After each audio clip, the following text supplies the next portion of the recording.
आजाद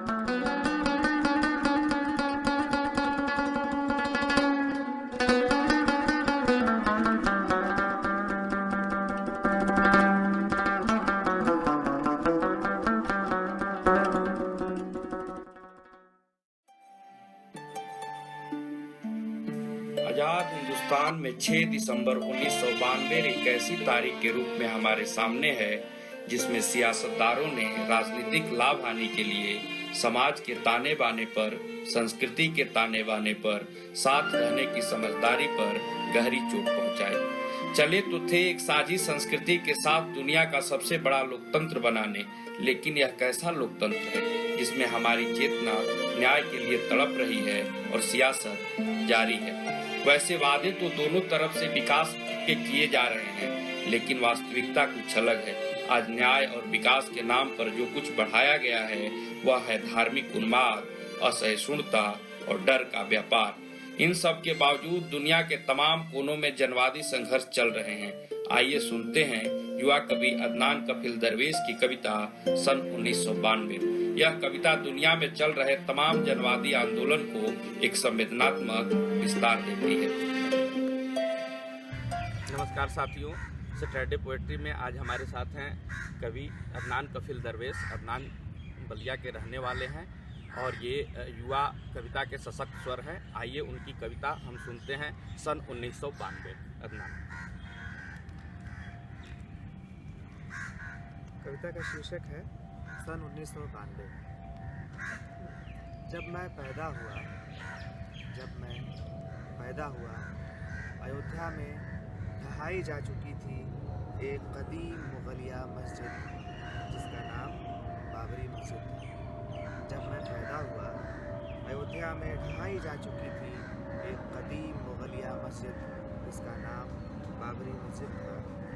ये एक महान सदी के अंत की सबसे भयानक घटना थी। कहते हैं पहले मस्जिद का एक गुंबद धम्म की आवाज़ के साथ ज़मीन पर गिरा था और फिर दूसरा और फिर तीसरा और फिर गिरने का जैसे अनवरत क्रम ही शुरू हो गया। पहले कीचड़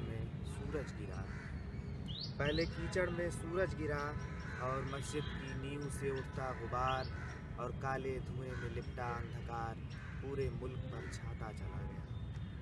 फिर नाली में हाजी हशमतुल्लाह की टोपी गिरी। सकीना के गर्भ से अजन्मा बच्चा गिरा। हाथ से धागे गिरे, रामनामी गमछे गिरे, खड़ाऊँ गिरे। बच्चों की पतंगे और खिलौने गिरे। बच्चों के मुलायम सपनों से परियां चीखती हुई निकल कर भागी और दंत कथाओं और लोक कथाओं के नायक चुपचाप निर्वासित हुए एक के बाद एक। फिर गांव के मचान गिरे, शहरों के आसमान गिरे, बम और बारूद गिरे, भाले और तलवारें गिरी। गांव का बूढ़ा बरगद गिरा, एक चिड़िया का कच्चा घोंसला गिरा। गाढ़ा गर्म खून गिरा, गंगा जमनी तहजीब गिरी, नेता परेता गिरे, सियासत गिरी।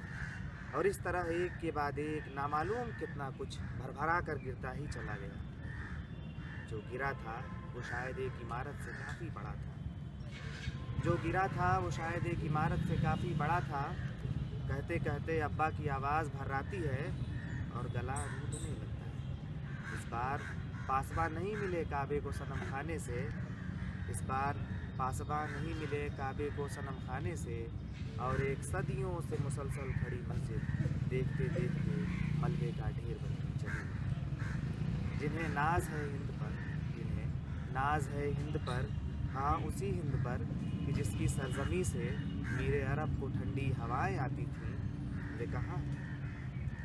मैं उनसे पूछना चाहता हूँ कि और कितने सालों तक गिरती रहेगी ये नामुराद मस्जिद कि जिसका नाम बाबरी मस्जिद है और जो मेरे गांव में नहीं बल्कि दूर अयोध्या में है। मेरे मुल्क के रहबरों और जिंदा बाशिंदों बतलाओ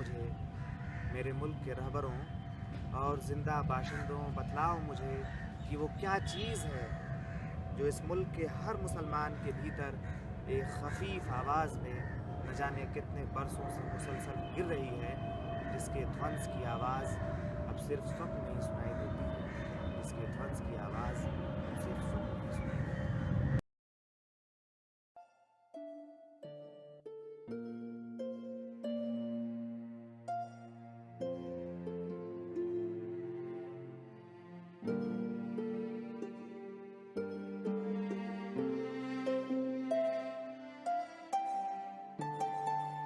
आज सैटरडे पोएट्री की दूसरी पेशकश में हम लोगों ने अदनान कफील दरवेश की कविता सन 1992 सुनी। यह कविता, जैसा कि कविता सुनने के बाद आप लोगों को लगा होगा कि बाबरी मस्जिद के विध्वंस के बाद जो एक ऐसा इंसान जिसकी पैदाइश बाबरी मस्जिद के गिरने के बाद हुई हो, उसके मन में बाबरी मस्जिद को लेकर उसके बाद जो हालात उत्पन्न हुए हैं, जो स्थितियां बनी है, उसको लेकर कैसी स्मृति उस युवक के मन में दर्ज है, उसको लेकर यह कविता थी। उन स्मृतियों की कविता थी और काफ़ी खूबसूरत कविता है और कचोटती है। अगर आप सोचने समझने वाले, संवेदना परक लोग हैं, सोचते हैं, समझते हैं, तो आपको निश्चित तौर पे यह कविता कचोटेगी कि आज हम किन हालातों में आ गए हैं। मुझे कविता के ऊपर बहुत सारी बात नहीं करनी है, लेकिन कुछ बातें जो कहनी जरूरी होती है वही मैं कह रहा हूँ। और आपने कविता सुनना हो सके तो इसको सुनिए और लोगों को सुनाइए, क्योंकि ये कविता जितनी पहले लिखी गई है और उससे ज़्यादा हम चाहते हैं कि मौखिक रूप में यह कविताएं बहुत सारे लोगों के बीच में जाए और वहाँ ये प्रसार पाए, वहाँ पे इस कविता को समझा जाए। और यही हम लोग का प्रयास है सैटरडे पोएट्री के माध्यम से कि कुछ बेहतरीन कविताओं को चुने हम लोग और उनको आप लोगों के सामने लाएं। इसी के तहत ये दूसरी पेशकश थी अदनान कफील दरवेश की कविता सन 1992।